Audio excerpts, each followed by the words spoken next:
Vous savez, depuis le débat piètre de M. Biden la fois dernière, face à son ennemi juré, qui est le républicain Donald Trump, qui ne lui fait pas cadeau. Mesdames et messieurs et mesdemoiselles, aujourd'hui, c'est un coup de tonnerre dans le camp des démocrates aux États-Unis. Coup de tonnerre aussi dans le camp des Européens pro-ukrainiens. Il faut le dire ainsi. Parce que les Européens sont inquiets d'une défaite, éventuelle défaite de M. Biden aux élections présidentielles qui s'affichent là à l'horizon 2024, fin 2024, là, le mois de novembre, si je ne fais pas erreur. M. Biden, la fois dernière, a manqué complètement d'arguments face à M. Trump, qu'il a d'ailleurs ridiculisé devant le monde entier. Parce que vous savez, les débats entre les candidats aux élections présidentielles aux États-Unis, c'est le monde entier qui suit. Donc, actuellement, les démocrates, ils ont la tête sous l'eau. Ils ne savent même pas à quel sens ouvrir. Et donc, les ténors même du parti, n'est-ce pas, démocrate américain, les ténors, c'est-à-dire les grands noms, les dinosaures de ce, n'est-ce pas, de ce parti américain, doutent de la fiabilité, de la santé de M. Biden. Il y en a qui disent clairement qu'il doit se retirer. Il doit se retirer pour permettre aux démocrates de pouvoir présenter un nouveau président, un nouveau candidat qui puisse être à la hauteur de M. Donald Trump. Vous savez, M. Biden a 81 ans. Bon, nous avons des personnes âgées chez nous en Afrique qui ont 81 ans et qui sont encore en pleine forme. Je prends l'exemple du président Alassane Dramane Ouattara. Dramane Ouattara, il est né même année que M. Biden. Je crois bien ils sont tous de 1945. Vous comprenez? Et entre M. Laurent Gbagbo et M. Donald Trump, il y a juste une année entre les deux. D'accord? Laurent Gbagbo est plus âgé que M. Trump d'une année. Bon, je prends l'exemple là bêtement. Mais c'est pour vous dire que nous avons des personnes âgées qui sont en forme. Mais M. Biden, lui, il a un véritable problème de santé. Et donc, le temps presse. Mais Biden fait croire aux Américains et à ses supporters que la fois dernière, son débat raté complètement, sa mise à terre par M. Trump était due au fait qu'il venait, n'est-ce pas, de faire le tour du monde. C'est que les démocrates, les responsables même de son parti, les membres les plus influents, ne consomment pas parce qu'ils le connaissent. Ils connaissent réellement M. Biden. Ils savent que le vieux, il n'a plus toutes ses facultés humaines pour assumer encore cette haute responsabilité de président des États-Unis. Vous comprenez? Donc, ils sont inquiets. Il y en a qui vont jusqu'à dire qu'il ne faudrait pas que M. Biden leur livre à M. Donald Trump en 2024. Et c'est ce qui est finalement en train de se passer aux États-Unis. Et donc, les Européens sont inquiets. Sont inquiets parce qu'eux, ils savent qu'en cas d'une éventuelle victoire écrasante de M.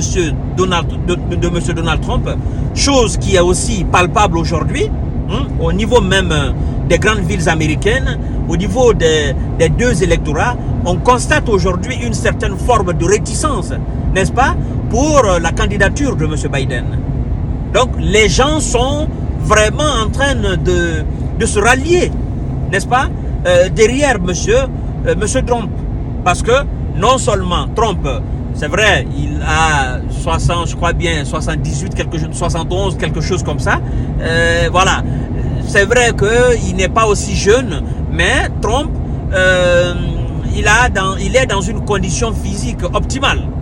D'accord? Pour briguer encore un mandat de 4 ans aux États-Unis. Et Trump a des visions par rapport à la situation russo-ukrainienne.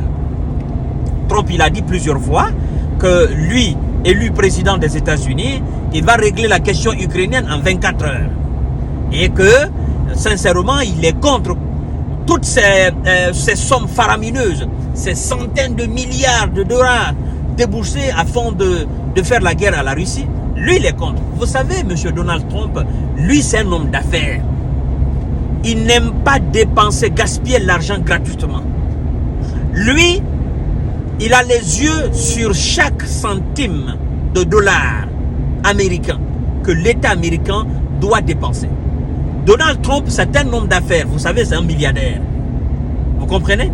À part même, hormis même la politique, c'est un milliardaire. C'est un homme d'affaires. C'est quelqu'un qui cherche l'argent. C'est quelqu'un qui ne gaspille pas l'argent. Mais M. Biden, ce n'est pas son cas. Lui, c'est un guerrier. Et nous avons même vu le premier mandat de M. Donald Trump. C'est vrai, on peut lui reprocher un certain nombre de choses, mais ce n'est pas un chef de guerre au fait. Donald Trump, c'est un chef d'affaires. Ce n'est pas un chef de guerre.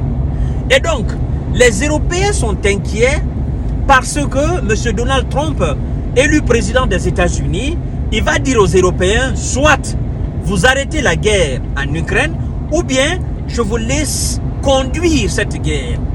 Vous prenez la part des États-Unis dans le fournissement d'équipements militaires à l'Ukraine, ou bien vous arrêtez. Mais moi, je ne vais plus mettre un centime. Et les Européens ont peur. Ils ont peur d'être humiliés face à la Russie par rapport à cette question. Parce que la Russie a dit que sans les États-Unis, l'Europe n'est rien. L'Europe occidentale, la Russie aussi fait partie de l'Europe, mais parlant des alliés des États-Unis sur le continent européen.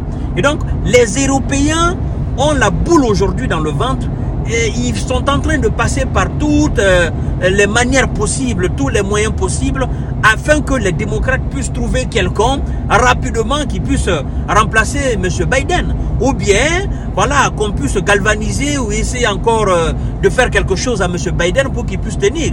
Mais l'âge, la maladie, voilà, le poids de la présidence, la pression, un homme de 81 ans avec toute cette responsabilité, ses pertes de mémoire, ses errances, ses discours parfois creux, sans tête ni de queue, ça fait que les gens ont peur qu'ils ne ridiculisent davantage les États-Unis.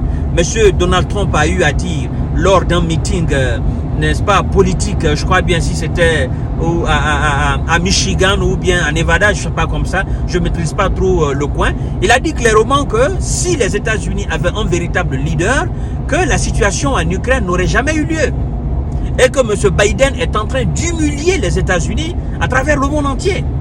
Humilier les États-Unis au sens où le président des États-Unis n'arrive pas à tenir des discours cohérents, des discours conséquents, des discours costauds. Humilier les États-Unis dans le sens où le président des États-Unis se perd dans ses discours. Il se perd même complètement, n'est-ce pas, lors des sommets de G7 à travers le monde. Il ne maîtrise plus le nom des présidents alliés des États-Unis. Il confond tout. Vous avez vu, la fois dernière, c'est M. Biden qui a déclaré que lors du sommet de G7 en Grande-Bretagne à Londres, que lui, il a eu à communiquer avec M. François Mitterrand. François Mitterrand qui est décédé il y a une vingtaine d'années de cela. Il a dit cela à M. Macron. Vous comprenez? C'est lui qui a fait cette déclaration. Et il est allé dire que François Mitterrand lui a demandé, parce que lui, il a dit à M. François Mitterrand que l'Amérique était de retour. Les États-Unis is back. Et que François Mitterrand lui a posé la question de savoir depuis quand l'Amérique est de retour. Quelqu'un qui est mort il y a 27 ans de cela, comment tu peux déclarer que toi tu as eu une conversation tout récemment avec ce dernier? Vous voyez? Donc c'est tout ce qui fait que M. Trump aujourd'hui est en train de monter. Il est en train de ramasser l'électorat.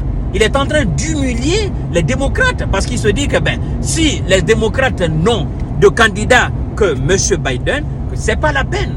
Il est en train de dire aux Américains, il ne faut pas que vous votez pour ce monsieur. Il est fatigué. Il doit aller se reposer. Sinon, ça sera de l'humiliation totale pour les États-Unis. Les États-Unis méritent quand même un leadership.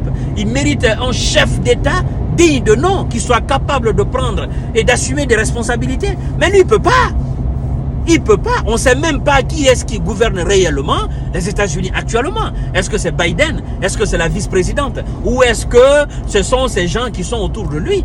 Donc, la situation est vraiment rocambolesque et les Européens sont vraiment inquiets, surtout les pro-ukrainiens. Ils sont vraiment aujourd'hui dans une calebasse qui est complètement renversée. Donc, mesdames et messieurs, la situation est très inquiétante aux États-Unis dans la main des démocrates. Novembre, là, c'est proche. Qu'est-ce qu'ils vont faire? Qui est-ce qu'ils vont sortir maintenant pour présenter contre M. Donald Trump? Ils ne peuvent pas. Il n'y a plus personne. Et les États-Unis ne sont pas encore prêts. Je vais vous dire ça aujourd'hui. Les États-Unis ne sont pas encore prêts d'avoir un président ou une présidente. Excusez-moi, une présidente. C'est-à-dire une femme présidente des États-Unis. Les Américains ne sont pas encore prêts pour ça. Ça, il faut que ça soit clair dans la tête de tout le monde. Sinon, dans les conditions normales, M. Biden, il ne peut pas. Qui doit assumer la fonction? C'est la vice-présidente. Kamala Harris, c'est elle qui doit se présenter. Mais puisque les Américains ne sont pas encore prêts à être gouvernés par une femme, c'est la vérité, je vous dis. Hein. Il n'y a pas de démocratie dans ce pays-là. Sinon, dans les conditions normales, c'est la femme-là qui devrait être successeur de M. Biden. Mais ils ne sont pas prêts. Donc, mesdames et messieurs, la situation est extrêmement délicate dans la main des démocrates. Et donc, ils ne savent pas réellement ce qu'il faut faire. Je vous reviens tout à l'heure pour notre série d'informations de décortiquage. Il fallait que je vous parle de cela parce que c'est une question quand même mondiale. Vous imaginez un vieil homme qui perd la tête et qu'on dit que c'est lui qui doit appuyer sur le bouton rouge pour que les bombes nucléaires sortent pour faire la guerre avec la Russie. Nous sommes en danger. Donc, comprenez cela. Sachez pourquoi je suis en train de faire cette émission-là. Les démocrates doivent réfléchir. Parce que appuyer sur le bouton rouge pour que les missiles hypersoniques intercontinentaux la sortent, il doit avoir la tête. Voilà, je vous reviens tout à l'heure et vous continuez à vous abonner sur ma chaîne YouTube Kanté J Visionnaire le vrai. Vous vous abonnez aussi sur ma page Info Monde et J Visionnaire. Vous partagez la vidéo dans tous les groupes possibles. Et puis on se donne rendez-vous tout à l'heure. Je vous souhaite une excellente journée de mercredi. Merci beaucoup.